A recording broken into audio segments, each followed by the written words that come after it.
If you've ever listened to an alarm call crawl its way through an IVR script while your cat is just sitting there like, hey dude, you know I can take structured data, then you know this episode's for you.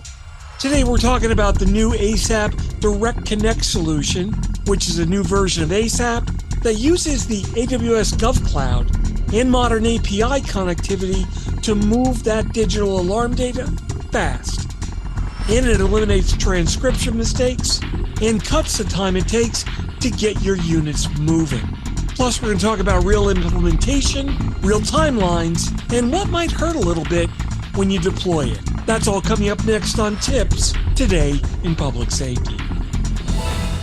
You're listening to TiPS, Today in Public Safety, with your host, Fletch. With nearly 20 years as a NENA certified EMP, real-world experience in 911, and zero tolerance for workflows that waste minutes. Join Fletch with today's special guest, Bill Toth, Director of Implementation and Support at Mission Critical Partners. Bill and Fletch will be discussing the implementation of the Direct Connect solution that dramatically improves the speed of alarm call intake and processing, saving ECCs up to 2 minutes on each call for service.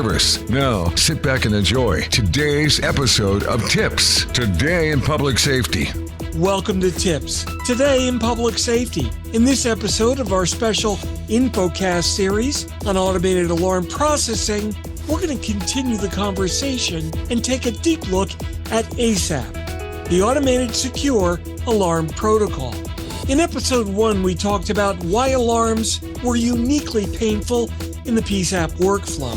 And in episode 2, we dug into the protocol history and why structured alarm data needs to get directly into CAD, not trapped in a phone call where it's got to be transcribed. So today, I want to get straight into the how agencies are implementing ASAP, how the AWS GovCloud approach changes the project, and how your PSAP can see real-time benefits when you automate alarm receipt and improve accuracy. Joining me today is Bill Toth, Director of ASAP Implementation and Support at Mission Critical Partners. Bill, welcome.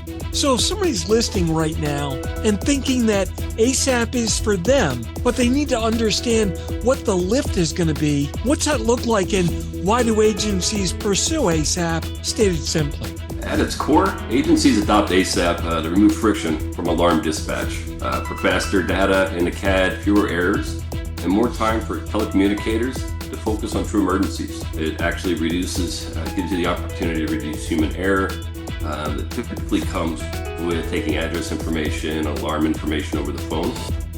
And then at the end of the day, to remove stress, again, from the users and the time it takes.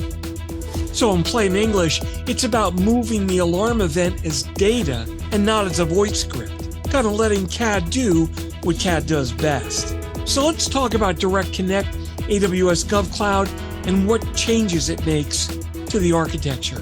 Historically, ASAP was commonly delivered through NLETs and the state messaging switch. Now there's a newer, more modern option available called ASAP Direct Connect that uses the AWS GovCloud and moves it to an API-based integration. From a project perspective, what are the biggest benefits that brings to an agency? Yeah, it's huge. So from our perspective, it's called ASAP Direct Connect. It allows direct connection from our partners' CAD systems versus going through multiple hops, relying on state agencies and NLETs and other networks to provide that alarm information. In terms of implementation, it actually creates, so if you spend any time developing to a state interface, typically a CAD vendor has a unique challenge of every state, the interface is different. So they require a developer to come in, do the development for that state interface, do the testing with us in order to get ASAP online, as well as any other system that connects to that state network. With the Direct Connect, we bypass all of that. So it creates what I would call a rinse and repeat model for our CAD partners to develop one time and then to be able to roll that out more at an operational level than a custom development level for each state. From our perspective, shorter time to go live, fewer external bottlenecks, and a lot less stress and effort on the ECC to implement. In the past, when an agency was building that endless-based connection into their CAD, they had to use the alarm message keys. And getting a connection to endlets could stretch the project. What did that average implementation look like, and what does the Direct Connect approach do to that timeline? Great question. So a typical implementation for ASAP with our legacy connectivity and process is typically would take about 9 to 12 months. On average, it's about 6 months just to get that connection in through the state to get the other pieces going. Literally, we have a couple things we could do ahead of time, but that development, the customization for every state, and having to pull development resources from other work is painstaking. So from that, between that and everything else that evolves around working through the state piece of it, the Direct Connect again will save us mostly about 6 months per implementation. What about heavy lifts and pain points? Every project has got that as part of the annoying phase. What's the heaviest lift a PSAP can expect when they're integrating ASAP Direct Connect? And what are their pain points? So the process that we have in place today doesn't require much of a lift from the ECC at all. Frankly, if they've got their address data in a standard format and they have that readily available, the heaviest lift that they really go through is the part where we ask specific details on who to call, when to call, and then any other nuances in the data for the address piece that might not make sense, where we just have to set a meeting and go through it with them. Other than that, the process is not painstaking at all for our ECCs, up to and including the training.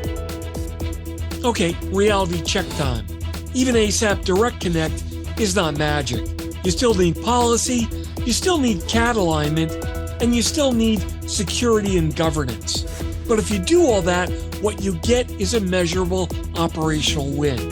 Faster alarm receipt, fewer errors, and less time burned on repetitive phone work that does nothing for the outcome.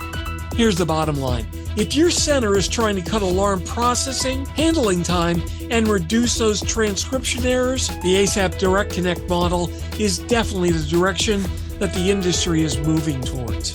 It's modern connectivity, a cleaner implementation path, and a practical way to move alarm events directly into CAD with both speed and accuracy. Once again, joining me today is Bill Toth, the Director of Implementation and Support for ASAP at Mission Critical Partners. Bill, thanks for joining me today. Well, that wraps up today's episode of TiPS, Today in Public Safety, and episode 3 of our special digital alarm processing series. Thanks so much for joining me today. For more updates and insights, remember to follow me on social media at Fletch911. And don't forget you can visit 911tips.com, where you'll find a complete archive of all of my previous episodes. Don't forget to check out my blogs at Fletch.tv, and my professional website is at Fletch911.com. Stay safe. Thanks so much for listening. And if you're in public safety, thanks for what you do every single day. In next week's episode, we're going to talk to an agency director who's worked with ASAP for 5 years and important lessons they learned with their ASAP implementation. Don't miss it.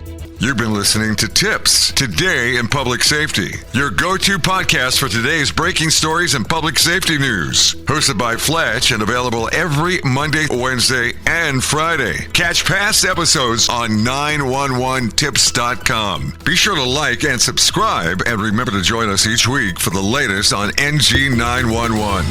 I am Spider Harrison, the official 911 voiceover dude. Catch me on Sirius XM on various channels, including 90s on 9, the 10 spot, and on the Weekend Countdown on Hits 1. Or don't regret it for the rest of your life. Either way, I'm good.